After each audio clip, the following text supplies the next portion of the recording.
If you can build a team approach, you will have more backup, you'll have more depth, and if somebody needs to step away from the selling process, your sales results don't implode in the process. You keep on going because you've got everybody involved.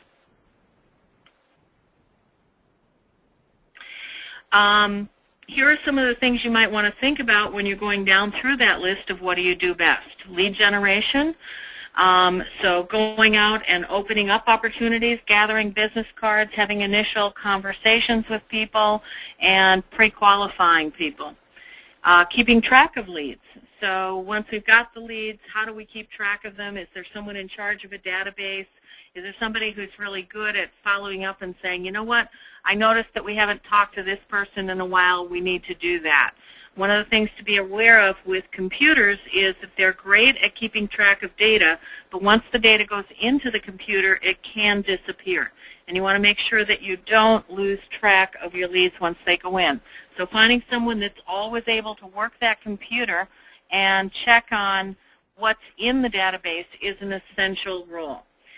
Are you good at following up to closures? So very often we find that the lead generators may not be the best at closing business, and it's a different set of skills.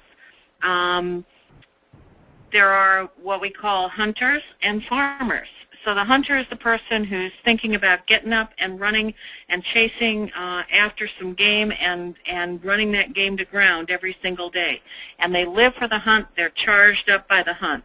And there are also farmers, people who are very good at building and nurturing and planting seeds and waiting a long time to harvest them.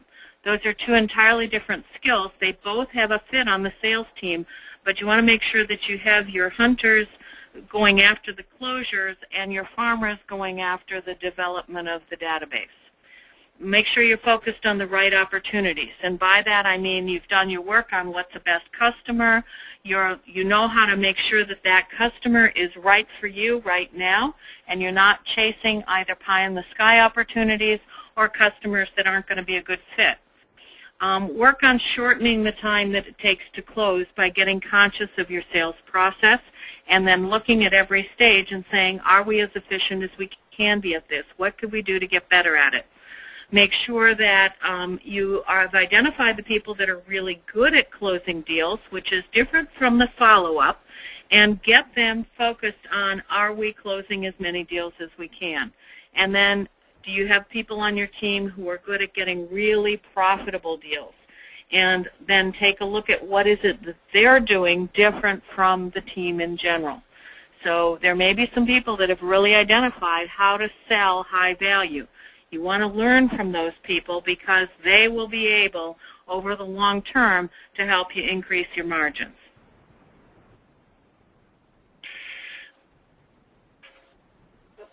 Whoops, went the wrong way. And so here's our fourth survey question. Kathy, if you want to turn it on.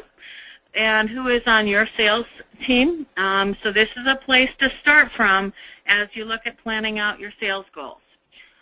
So sales fall on me, the owner. Have an assistant.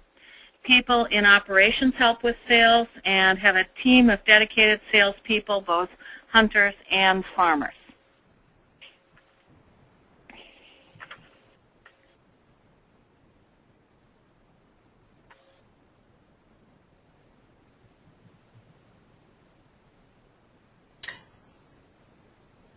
And as people are weighing in, I hope you're really thinking hard about not just what do I have on my team today, but what am I going to get on my team in the future? Because the bigger the team, the more likely I'm going to be able to gin up my sales.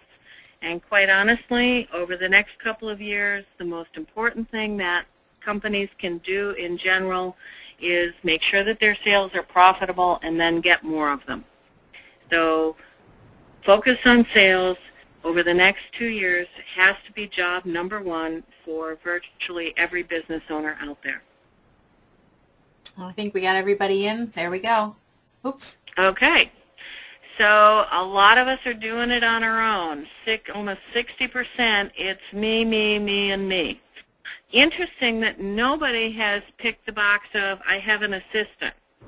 So think about that person that answers the phones for the company, the person that plays a backup role in helping to move administrative things around the company, someone at an entry level who can play with you, not because they're necessarily going to bring a lot of skill to the table, but because you'll at least have someone to work with you and make sure that you do show up regularly to work on it.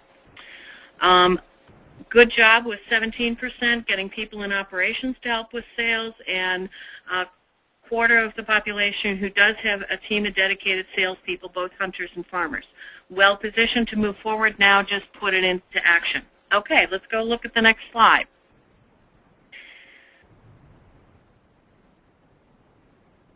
So here's another set of things to ask about. What's your sales team really good at? Servicing existing customers, expanding existing customers, back to that original question of looking for new leads, writing proposals and preparing estimates, presenting proposals and estimates to prospects, closing the deal, which we had on the previous slide as well. And I've put them in here because these often line up in this kind of order as you're thinking about the steps that your company might go through in order to get more sales. Look back at existing customers and the service opportunities and the expansion opportunities. Can we sell them more than what we do already? And then look at the opportunities for going out into the marketplace to find new customers. And again, divide the jobs up. Don't try and have one person do all of it because it tends to get stalled that way. So in terms of starting to set your sales goals, you want to pick your choices. You can't do it all. So here are some things that you want to rank in order of priority. Am I going to get more leads? Am I going to get more closes? Do I want to get different kinds of leads? Do I need more salespeople? So again, if you're going to need more salespeople, that's going to take time and energy away from just working on sales. It should pay off eventually, but it is an activity that has to be prioritized. Do I have to refocus my current team? So make sure they understand the jobs and the priority that sales takes in their daily work week. Do I have to streamline my sales processes, or with the people that I have, do we have to get more education on effective sales? So again, pick your priorities. Based on where you are, how well you're doing at this, think your way through. Which am I going to tackle first, second, and third? And here are some sales solutions from the trenches. Get everyone in your company involved in sales. Make it a basic job requirement. When you interview people, talk about the need to be involved with sales. Very often, employees take paychecks for granted, and it is important that you make sure everyone in the company understands that getting and keeping customers is what makes paychecks happen. Believe in results and facts. Make sure that when you are talking about existing customers, prospects, status, the volume in the pipeline, that you're looking at facts and can back it up, not talking about generalities. Develop your customer criteria. Stack rank your customers from best to worst, from most profitable to least profitable, highest volume to lowest volume, and then see how those various stack ranks compare. Often you'll find that your largest customers may be your least profitable ones, and the smallest customers may be the most profitable, and then you got to think about what does that say about the mix of what you're going after in the future.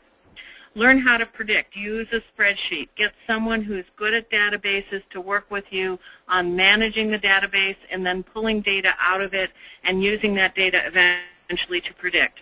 Regularly survey your customers, and don't be afraid to mystery shop. Hire an outside service.